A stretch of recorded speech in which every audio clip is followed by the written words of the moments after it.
Hello everyone, greetings. Benson Agaba is my name. Welcoming you back on our YouTube channel, whereby I'm going to take you through on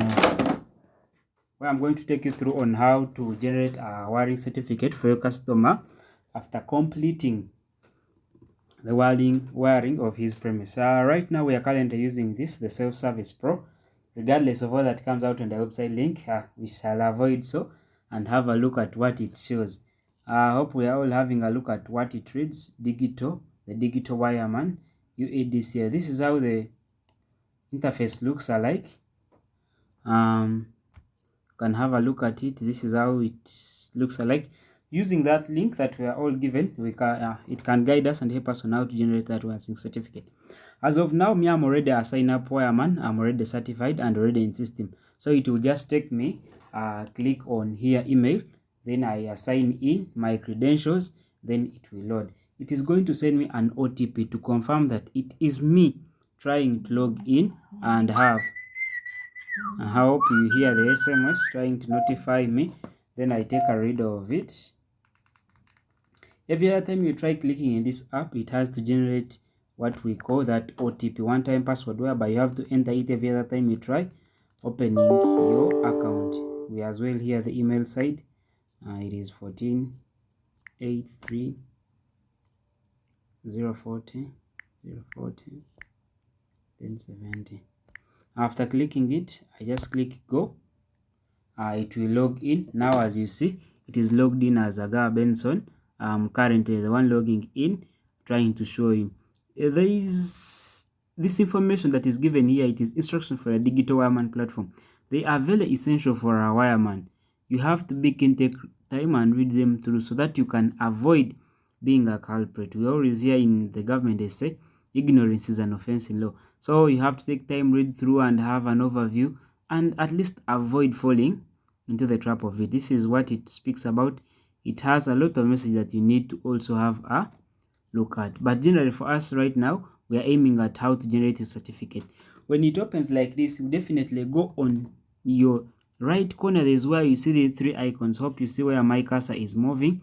On those three icons where we see login and log out, then you click there. On clicking there, it will show you this home screen that has home, account profile, wiring certificates, my data. For now, we are looking through how to generate a wiring certificate. Then on clicking on wiring certificate, it will display you three lines that have generate wiring certificate, say unused certificate, used wiring certificate. But for now, we are aiming at generate wiring certificate. You click once, then it starts loading. As it loads, this is what it will display after loading. Due to network issue, it gets on and off, but you have to be patient enough and work out with it. This is what it displays. The first one, it explains to you the digital notification of completion of installation work, the account details, blah blah. Then it is your concern now on filling in. You fill in the customer surname, customer first name, customer contact number, your nearest UDCL offices. Many offices are in. You have to look you look for your office that you are looking for. All the offices are kind of registered in. You take just your time. It's all about you taking time on entering them. Then you scroll. Supply voltage, it depends on what you're supplying, what your premise has. We mostly use 240. There are some that have 415, depending on what is on site. We shall not rely on what I'm filling in right now, but you will have to make sure that you follow what you have on site. We have the phases. You can find on the site what's there, single phase, three phase, depending on what is on your site. Here you fill in the number of plug sockets. Here there are meaning in the house that you have had. How many socket outlets are in? Socket outlets are rated in 13, 15, and 20, depending on what your customer has in or is going to use the sockets for. There is also earth impedance. It is very essential to you as a wireman to always take time and do earth tests and find the value of the earth resistance of your installation on your earthing, so that you can have guarantee that you have protected well your client's house. Mostly after taking values, the earth impedance, they are rated in ohms, number of fixed appliances, the ones that are always on full time, how many lighting points does your customer have in, amatala inakameka, depending on what your site has. Load, you as a wireman, you need to know how to calculate the load. It is given in kilowatt per hour or amperes, depending on how you have tried to calculate it out and have the value. We also have the total capacity, depending on the sockets you have put up and the lighting points and the load. You have to be keen and take calculation to have the total capacity, then also input it in. Here they're asking the distance from the nearest pole. You also input it in. Then here it is where it is so essential and vital for us as a wireman. You have to capture what they call GPS. GPS, you have to have in an app that will help you to capture those coordinates. Right now, they cannot automatically get in as before where we used to use the app. They are still modifying the app so that they can have us where it automatically picks or generates the coordinate itself. For now, we have to input them manually, whereby you have to have another app called GPS coordinates that will always help you to first copy coordinates the other side, then come here and do a paste. You see, on clicking, you have to have some coordinates you would have done, like you enter them, you know, if it is X, it is starting with 0 point something. If it is 1, we have 1, others that start from 1, others that start from negative. So it will depend on the coordinates that you have captured on site.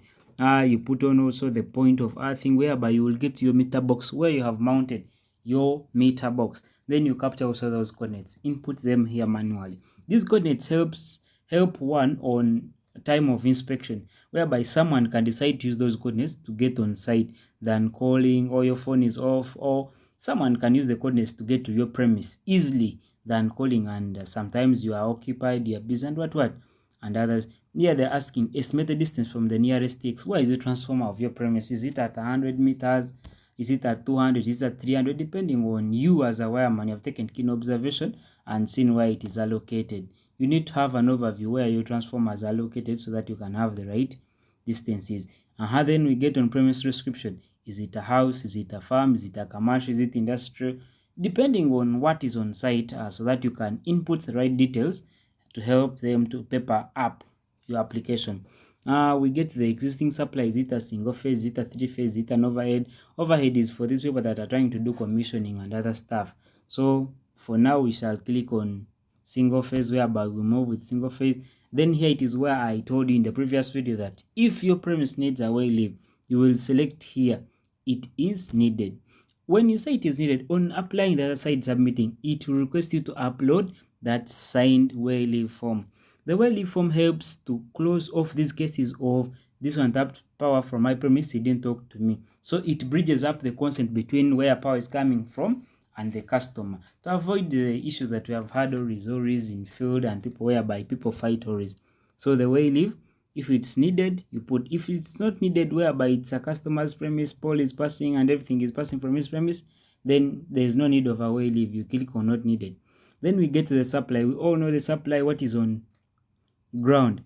Is it site supply, single phase, 3-phase, overhead? Depending what is on site is what you click in. Then we get on type of work. Sometimes you may find you want electricity for a site that is under construction, but you want some light just for the gate or where you're going to keep, or light for store. So you can preferably use partial wiring or addition, depending on what you and your customer desire at the moment. But for now, I preferably do new installation because it's an installation, and I always recommend to have an installation that is fully done, whereby you need to have a main switch, a load cable, well done earthing, some fitted in lamp holders and switches, so that it can be a well done installation. Then we get on the side of locations. You have to be keen on looking for your locations. There is district, county, sub-county, and parishes plus the villages, and you have to be keen on uploading those stuff because they help in paperwork and as well doing the other stuff. Then down you have to attach in your re-enter your permit. You as a permit holder, you the certified wireman, you have to re-enter your permit number where it says from CLD or CLS or CLC, depending on what it has on. Then after entering it in, you click on submit. After clicking on submit, it will display something that a certificate has been generated under digital this. You and your customer, all of you receive message to notify that a certificate has been generated. Yeah, that's it all for generating a wiring certificate. In the next video I will show you one that I will generate, but I'll probably hide the credentials of the customer. Then I show you how it is generated, how we get that 68 certificate number, and other ways. Yeah, thank you for being part of us today, as we have been taking through the learning of how to generate a wiring certificate using the UEDCL website. Yeah, for now we are trying under those links that were given. Regardless of what they speak up and regardless of what they bring up, we still have to blend and work with them so that we can have the best. Yeah, thank you for viewing. Wishing you the very best. Don't forget to like and subscribe. Let's unite together as we light up the world. Benson Agaba, the field electrical technician.